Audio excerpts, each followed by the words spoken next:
friends, welcome to Malli Ulagam. இன்னைக்கு நம்ம முட்டைக்கோஸை வச்சு ஒரு சிம்பிள் அண்ட் டேஸ்டியான துவையல் ஒன்று செய்ய போறோம். இது டக்குன்னு செய்ய முடியுங்க. அதே மாதிரியே இதோட டேஸ்ட் வேற லெவல்ல இருக்குங்க.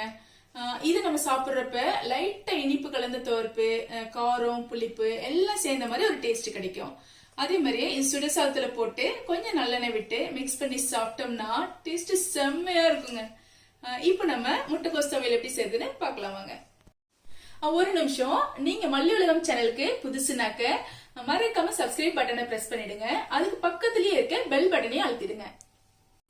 இந்த துவையல் செய்யறதுக்கு 1/4 பங்கு நான் கோஸை கட் பண்ணி வச்சிருக்கேன். இந்த கோஸை வந்து இந்த மாதிரி பொடியை கட் பண்ணிக்கணும். இப்போ இந்த துவையல் செய்யறதுக்கு நல்லெண்ணெய் யூஸ் பண்ணால் ரொம்ப டேஸ்ட்டாக இருக்கும். இப்போ நான் 2 ஸ்பூன் நல்லெண்ணெய் எடுத்திருக்கேன். இல்லைன்னா நீங்கள் உங்களுக்கு இஷ்டமான எண்ணெய் கூட நீங்கள் யூஸ் பண்ணிக்கலாம். இப்போது ஒரு பாத்திரத்தில் கொஞ்சமாக தண்ணி எடுத்திருக்கேன். இதை நான் சுட வைக்கிறேன். இதில் வந்து புளியை ஊற வைக்க போகிறேன். புளி எப்பயுமே கொஞ்சம் ஹார்டாக இருக்கும், அது கொஞ்சம் சாஃப்ட் ஆகணுன்றதுக்காக சுடுதண்ணில் ஊற வைக்கிறேன். பாருங்கள், இந்த அளவுக்கு புளி எடுத்தால் போதும். கொஞ்சம் தான் எடுத்திருக்கேன். இது கொட்டை இல்லாமல் இந்த மாதிரி பிச்சு போடுறேன். கொஞ்சம் சுட்டுச்சுன்னா போதும், ஆஃப் பண்ணிடலாம். இப்போ தண்ணி சுட்டுச்சு, ஆஃப் பண்ணிட்டேன். இப்போது இந்த எண்ணெய் வச்சுருக்கோம் இல்லையா, இது நல்லா சுட்டுருச்சு. இப்போது இதில் ஒரு 2 ஸ்பூனு கடலைப்பருப்பு நான் சேர்க்குறேன். இது சின்ன ஸ்பூனு தான், அதனால் ஒரு 3 ஸ்பூன் சேர்க்குறேன். அதே அளவு உளுந்தம்பருப்பு எடுத்துக்கணும். ஒரு 3 ஸ்பூனு உளுந்தம்பருப்பு எடுத்துக்கிட்டேன். இப்போது இந்த பருப்பு கொஞ்சம் ஃப்ரை ஆகணும், நல்லா கொஞ்சம் கோல்டன் கலரில் ஆகணும்.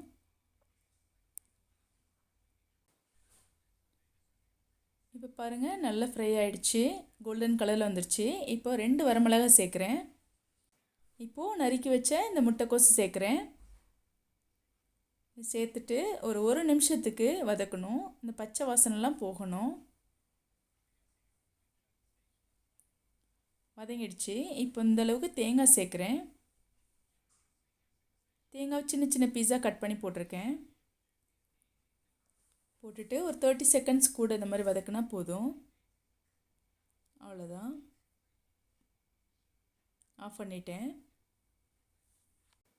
இப்போ வந்து இந்த ஊற வச்சுருக்க புளி இருக்கு இல்லையா, அந்த புளியை மட்டும் நான் எடுக்கிறேன். எடுத்து போட்டு இதில் நான் வதக்கிடுறேன். இப்போ வந்து இது சின்ன மிக்ஸின்றதுனால ஒரு 2 டைமாக அரைக்கிறேன். இது அரைக்கிறப்போ அந்த புளி ஊற வச்ச தண்ணியை சேர்த்துக்கலாம். அவ்வளோதான். இதில் கொஞ்சம் உப்பு சேர்க்கணும். தேவையான அளவு உப்பு நான் சேர்த்துட்டேன். சேர்த்துட்டு இது நம்ம அரைக்கிறது வந்து கொஞ்சம் கொஞ்சமாக தண்ணி விட்டு இந்த மாதிரி கரகரன்னு அரைச்சிக்கணும். ரொம்ப நைஸ் ஆகிடக்கூடாது. இதே மாதிரியே மீதி இருக்கிறதையும் அரைச்சாச்சு.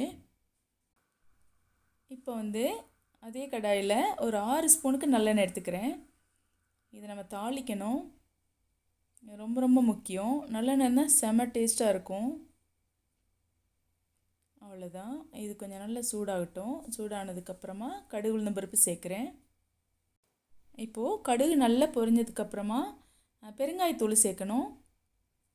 பெருங்காயத்தூள் நல்லா ஒரு 1/2 ஸ்பூன் இருக்க மாதிரி சேர்க்குறேன். இப்போது இந்த அரைச்சி வச்சுருக்க துவையலை சேர்க்குறேன். சேர்த்துட்டு ஒரு 30 செகண்டுக்கு வதக்குனா போதும். அந்த தேங்காயில் இருக்க தண்ணியெல்லாம் சுண்டணும். முட்டைக்கோஸ்லேயும் கொஞ்சம் கொஞ்சம் தண்ணி இருக்கும் இல்லையா, அதுவும் கொஞ்சம் நல்லா சுண்டி வந்துடும். அவ்வளோதான். இப்போயே நம்ம உப்பு பார்த்துடலாம். அவ்வளோதான், சூப்பராக ரெடி ஆகிடுச்சு. இப்போது இது எப்படி சாப்பிட்ணுன்னா, இப்போ சூடாக சாதம் ரெடியாக இருக்குது. இப்போ நான் சுட சுட நான் போட்டுட்டேன். இப்போ நான் இதில் கொஞ்சம் துவையல் எடுத்துக்கிறேன். ஒரு 2 ஸ்பூன் துவையல் போட்டுட்டேன். இதில் இப்போது ஒரு 2 ஸ்பூன் நல்லெண்ணெய் விடுறேன். அவ்வளோதான். இப்போ இதை அப்படியே மிக்ஸ் பண்ணி அப்படியே உருண்டை பிடிச்சி கொடுத்தீங்கன்னா வீட்டில் இருக்க குழந்தைங்கள்லேருந்து பெரியவங்க வரைக்கும் எல்லோரும் விரும்பி சாப்பிடுவாங்க. நீங்கள் இது வீட்டில் கண்டிப்பாக ட்ரை பண்ணி பாருங்கள். எப்படி வந்திருக்குன்னு கமெண்ட் பண்ணுங்கள்.